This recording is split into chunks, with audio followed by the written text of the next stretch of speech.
was once hailed as a place for Ayurveda and the best place as it has the beautiful backwaters, today is fighting a full-blown drug crisis. The state known as God's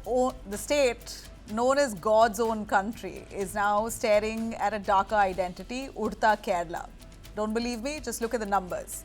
In 2024, Kerala logged 3 times more NDPS cases than Punjab.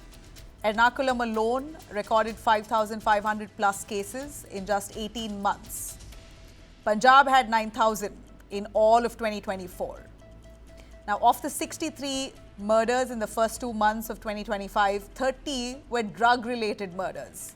Parents are now, of course, buying drug test kits in Kerala for their children. I mean it, and I'm serious. They're shocked. Parents are rattled and they're worried if their children are getting into drugs. They're keeping drug test kits. In 4 years, drug cases have shot up from 37,000 to over 87,000. Narcotic seizures have tripled between 2018 and 2022.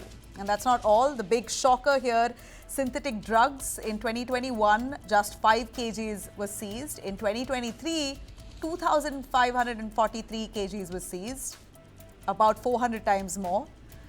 MDMA, LSD, meth. These are literally the drugs that are rampantly used in Kerala. It's no longer rare. They are literally flooding Kerala. Colleges, schools, almost every age group. This signals one thing for sure: organized drug cartels are present there. Cannabis, which was once the go-to, is now just the beginning. In fact, that's literally a regular affair. Cannabis is still easy, and then you get on to the other hard drugs. That seems to be more exciting for people there. Today, it's about high-potency synthetic drugs that's far deadlier and far faster.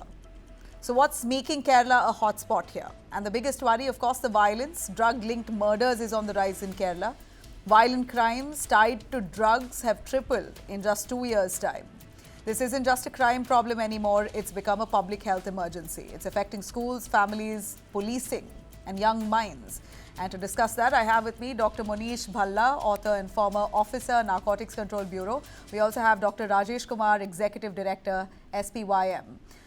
Sir, you've been part of the Narcotics Control Office. With drug crime like this so widespread, is enforcement failing to keep pace with trafficking innovation altogether? Nabila, thanks for inviting me here. I think I shared about my book with you through your reporter. Yeah. In 2023, the book was released, and I started writing in 2022. And I had predicted in my book that Kerala will be the next Punjab. That is an entire chapter on that. So in 22, if you see the figures, they had started changing.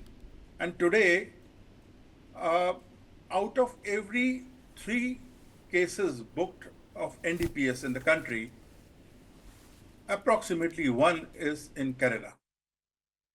Now, this shows how serious the problem is. Out of every 3 cases, 1 is in Kerala. Now, there are 2 aspects to it. One, whether the enforcement agencies are failing. That is one question. And second, what is this cause of sudden soar in this drug menace in this part of the country, which we used to call, or we still call, God's own country? You know, everybody loves that place. What has happened there?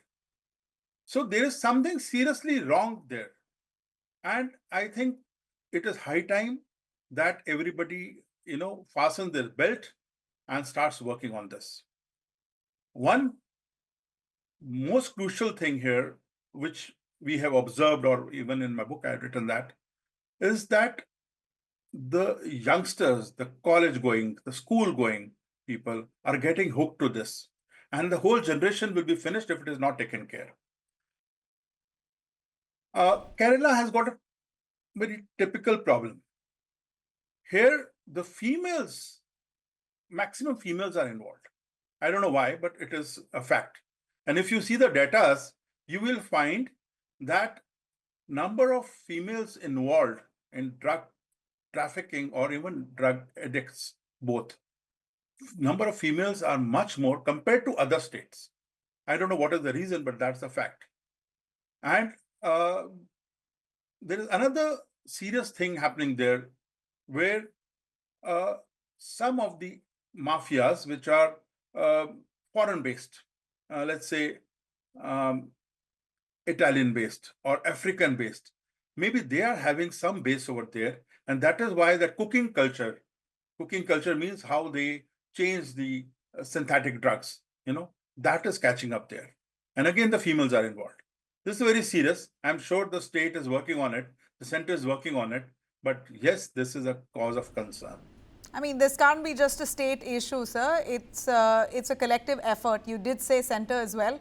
I mean, what kind of trafficking innovations these people are using, which our officers are not able to track? They're not able to detect their innovative methods of smuggling drugs in. How is that possible? Nabila ji, see, Kerala has got a typical coastline. If you see the coastline of Kerala, uh, that when the traffic, see, there's the Golden Crescent, we all know, the Afghanistan, Iran, Pakistan belt. So maximum drugs are coming from that side through the maritime route. Uh, Sri Lanka and Maldives again are having a very serious problem, and Kerala is a way to enter Sri Lanka and Maldives. So Kerala becomes one of the transit points.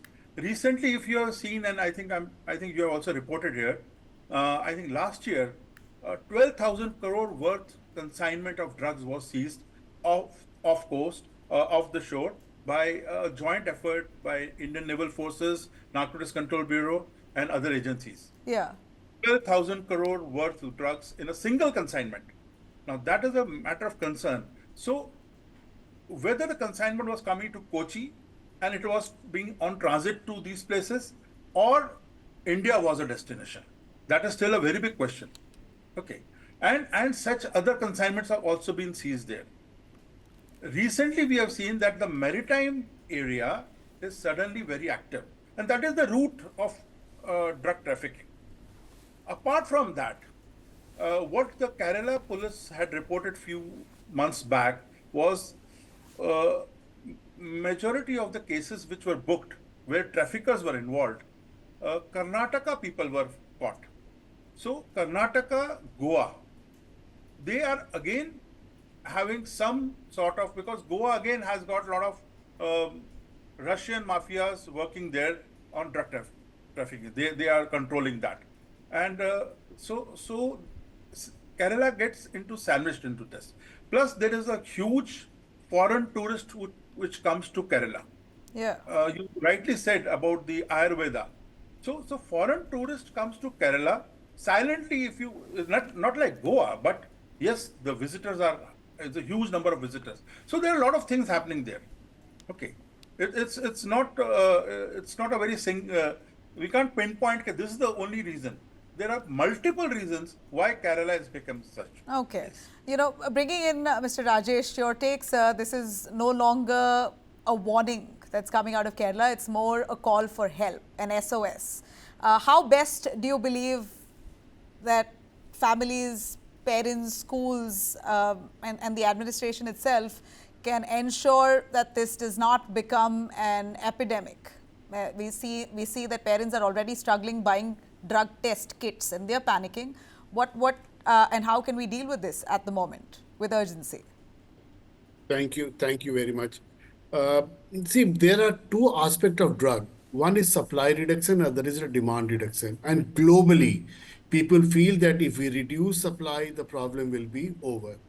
And in 84, 85, I was also one young activist. I thought that if the supply is reduced, the problem will be over. And after 10, 15 years, I realized that no, that is not the case. Supply reduction is important. And I give you a very classic example. 1971, Richard Nixon started war on drug in USA, and now you look at the USA, they are really struggling. Every year, more than 1,050,000 or 40,000 people are dying of overdose. When we did a first study in Punjab in 2002 and 2008, the Punjab government was not ready to accept that this is the reality. The same, we have been working as a technical support unit for Government of India, Ministry of Health for Kerala, and we have been providing information to Government of Kerala that this is the time you have to intervene. In fact, in February 2023, Honorable High Court of Kerala hosted a big meeting of juvenile justice committees of all the southern 5 high courts, and there it was unanimously, a resolution was passed that early prevention has to be initiated at the school level, and a module which has been, of course, developed by us. It is a module of Ministry of Social Justice and Empowerment, Government of India, and in partnership with Ministry of Education. We provided that to Government of Kerala 2 years back, and nothing has happened till date. So early prevention is the only way forward. There's no other way. Every school should have, I will not say, scary tactics campaign. It has to be a life skill based education.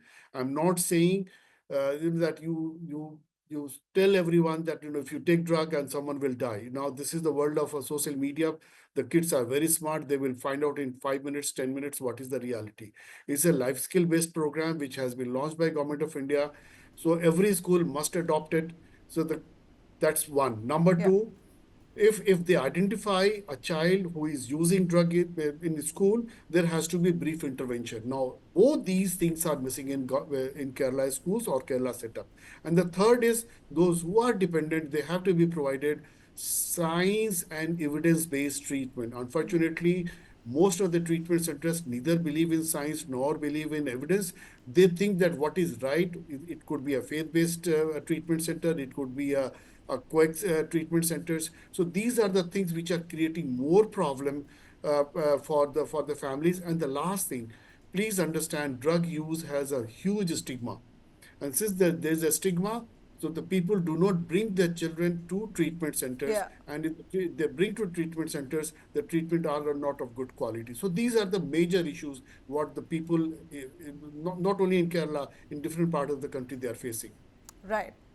Dr. Rajesh, that was really helpful to hear from you. And Dr. Manish, thank you very much. Both of you appreciate your time to take out and give us this very valuable insight. Let's hope Kerala is watching and course corrects.